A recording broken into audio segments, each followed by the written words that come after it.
Magandang araw sa inyo mga kasounds at mga kabutingting. Ngayon po naman ang ating content ay tungkol sa kung paano mag-setup ng external effects sa ating monitor at sa ating main mix. At ito nga palang content na ito ay remake lang kasi yung mga dati kong ginawang content ay hindi ko napansin na nakabaligtad pala yung video na-upload ko. So talagang napaka hirap po panoorin ng tutorial na yon. Kaya ito, marami po sa akin nag-comment na baka pwedeng, kasi nga, nagreklamo sila na medyo pangit nga yung pagkakagawa ko. So ngayon ni-remake ko para medyo masatisfy naman ang ating mga subscriber sa pagkagawa ng video na yun. So ito tama po natin ang pagkakamali do sa content na yon. Tara po, samahan niyo po ako.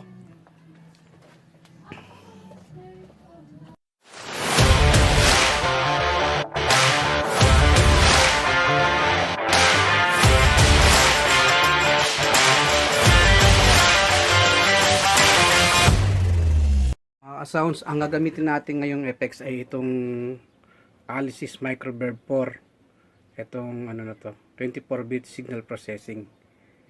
Siya po ang gagamitin natin na effects.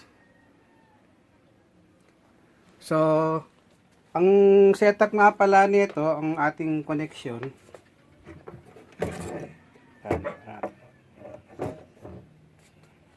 Kailangan natin ng tatlong PL. Pwede po siyang balance or unbalance. Yung tinatawag na mono or stereo. So, ang isang ano po, PL, papasok natin sa input. So, yung isang dulo ng input na to, nakapasok po siya dito sa aux 1. Ito, aux and 1. Diyan nakasaksak yan. Sa aux and 1. Ulitin lang natin. Input, left, papunta sa aux and 1. Yan, sa aux and 1 siya. Tapos, dalawang PL naman, yan, sa output naman, pwedeng balance at unbalance. So, left and right, papunta naman dito sa ating pinakahuling channel ng ating analog mixer. So ang ginamit ko po itong 15 at saka 16. So stereo po 'yan. Yung channel na 'yan, left and 15 and 16 pero magkasama sa isang channel strip. So isang channel strip, yung dalawa na 'yan. Isa lang siya. Yan. Papansin niyo po. Yan.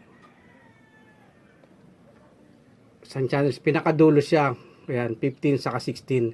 Yung output ng ating Alisys, nakakabit po rito. Yan. So, ganun lang po yung connection ng Tapos, nagkabit po tayo ng, para sa main mix, dito naman po, dito ako nagkabit sa sa PL yan, PL main out dito. Yan. Dito ako nagkabit. Output din to na PL. So isa kinabit ko. Hindi ako nagkabit dito sa main out na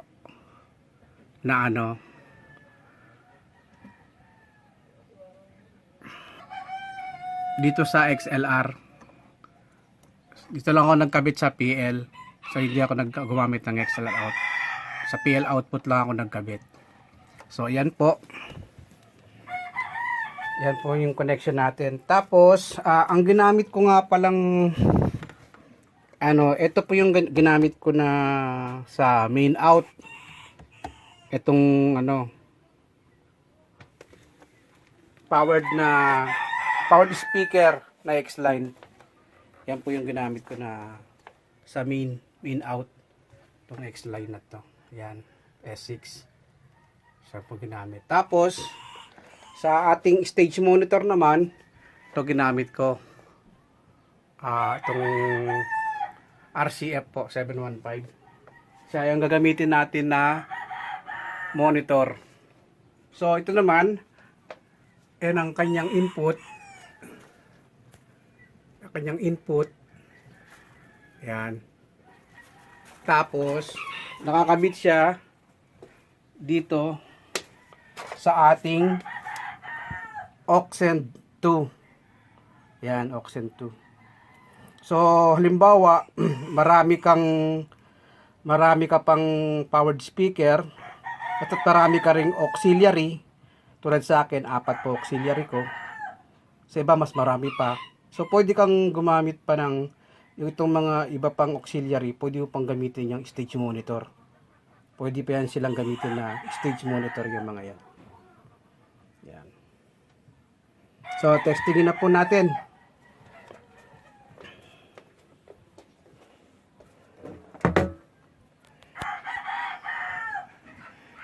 Sa mga sounds, dito po tayo nagpasok ng mikropono sa ating channel 7. Yan po. Itong channel strip ng 7 ang ating ginamit. So, mag-umpisa po muna tayo sa ating main output. Paano tinalagyan ng... So, na-set up na natin yung kanina kung paano i-set up yung connection. So, ngayon naman sa actual naman natin papaliwanag. Ngayon, ito pong channel strip na to, dito tayo nagkabit sa dulo, sa 15 and 16 sa channel strip na to. Yan. Pero ito, magagalaw nyo pa rin dito yung equalization ng papasok na ano. May control pa rin dito sa equalizer. Yan. Tapos, itong kanyang mixes, main output na left and right, kailangan po nakapindot yan para gumana po yung effects natin. Nakapindot. So, testingin na po natin. So, ibababa ko muna itong ating mini effects kasi ang ating mini effects, external effects natin, nakapasok sa auxiliary 1. So, testingin na natin. Binuksan ko na po. Sound check. A. Sound. Sound check.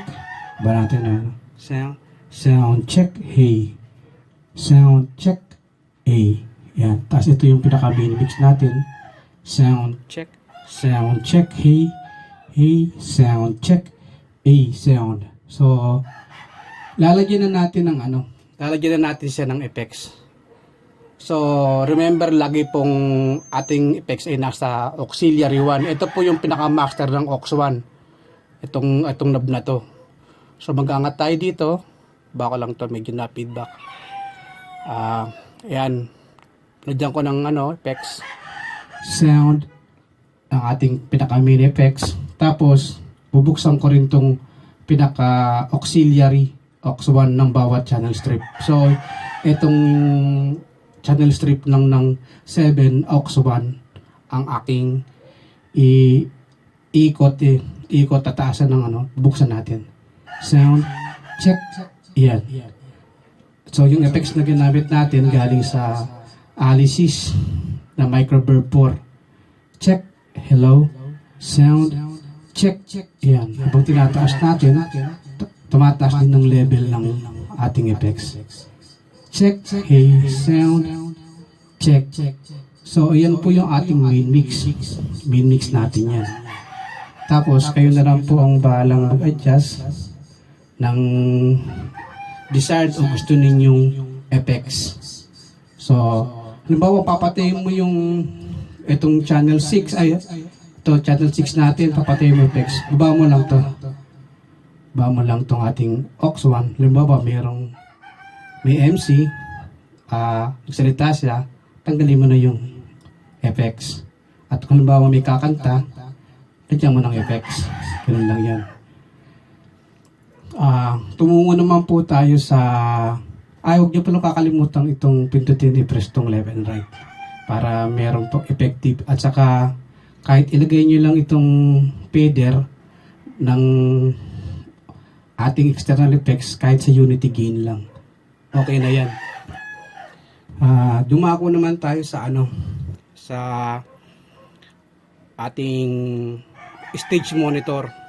So kanina nga yung sinabi ko, ang gagamitin nating stage monitor yung RCF. So ayan.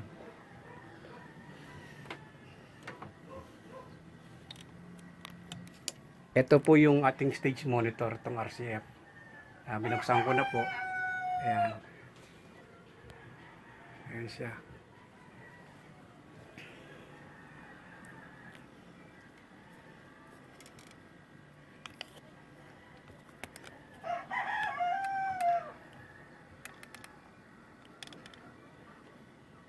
Ayan.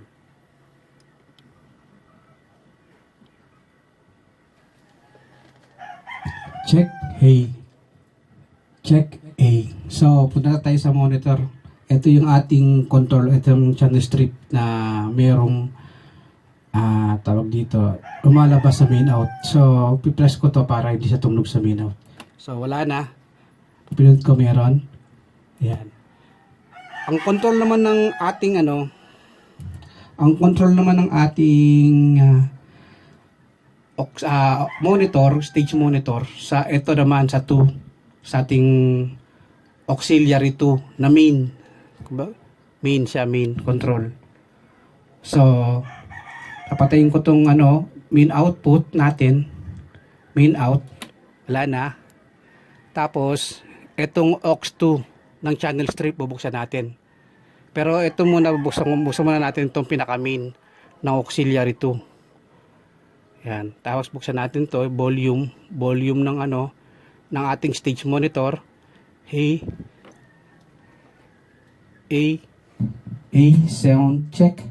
A sound check. Hey sound check. So wala pa pong yan. Wala pa pong effects. So ito yung ating stage monitor sa auxiliary 2. Ngayon bubuksan na natin tong ating effects na nakalagay sa auxiliary 1. Auxiliary 1 yan. Buksan na natin yung ating effects. Yan. Tapos dito rin sa aux 1 din ng channel strip. Sound check A. Sound check A. So yan po. Yan po yung pinaka stage monitor natin na may effects. So ang control din yan dito rin sa kanyang channel strip. Yan, pag binaba nyo to, wala na rin effects. Tapos pagka binaba nyo naman to, pinaka main auxiliary ng effects, external effects natin. So lahat po ng effects nito, lahat ng effects ng channel, mawawalan kasi ito may control yan, pinaka main auxiliary 1. Yan. Ngayon kung halimbawang sa channel strip lang, tanggalin nyo yung effects, ito lang po yung gagalawin ninyo. Ito nyo lang kada channel. Ito lang tatanggalin nyo. Para yung channel lang na yun ang tatanggalan nyo ng effects. Bababa ko itong aux 1. So wala nang effects. Okay na ulit siya. Wala nang effects. Tapos, pagsasabayin naman natin yung main mix. Patayin ko itong aux 2. Yung ating stage monitor. Papatayin ko. Buksan ko to. Yung ating main output. Sound check. Hey, sound check A. Sound check A. Buksan natin ang effects. Sound check A. Sound check. Ay, kabila pala ito. Sorry. Sound check A. Sound check A. Buksan natin ang stage monitor. Sound check A. Sound check A. Sound check. Hey, sound check. Hey. Hey, sound check. Sound check. Hey, sound.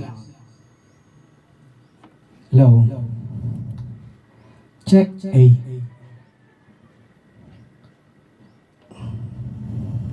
Check A. Sa mga ka-sounds, ganun lang po yung ating setup sa ating analog mixer. Kung paano tayo magkakabit ng external effects sa ating main output at saka ating mga stage monitor. Sana po nakatulong po ako sa inyo at pasensya na po dun sa aking dating content na hindi ko napansin na nakabaligtad pala yung video. Nakorek natin katapano dito sa video na ito. So, salamat po sa panonood ng aking content. Maraming salamat po sa inyo. Babay na po, hanggang dito na lang po.